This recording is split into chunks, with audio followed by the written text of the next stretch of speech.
Ada dua laki-laki dari suku Bali.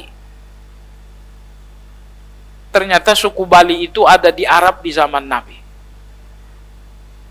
Keduanya masuk Islam secara bersamaan.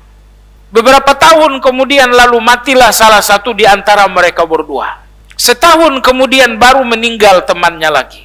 Yang pertama itu meninggal dalam keadaan jihad. Yang kedua ini meninggal dalam keadaan sakit.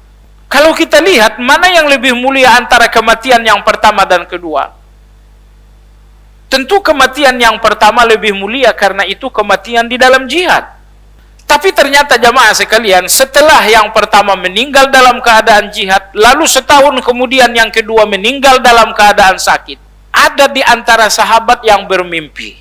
Bermimpi bahwa ternyata yang meninggal terakhir, yakni yang meninggal dalam keadaan sakit, ternyata terdahulu masuk surga dibandingkan yang pertama.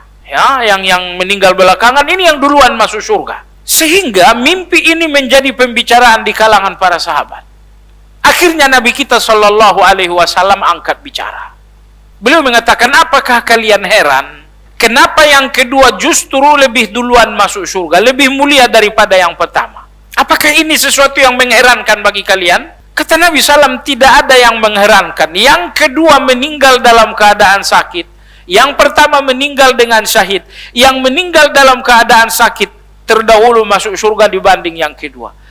Kata Nabi SAW, karena yang meninggal dalam keadaan sakit usianya lebih panjang setahun, maka setahun pula dia lebih banyak beramal saleh. Setahun dia lebih banyak salat.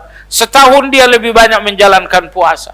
Ini dalam hadis ini ambil satu pelajaran, bahwa panjang usia dalam amal saleh lebih mulia daripada pendek usia walaupun mati syahid.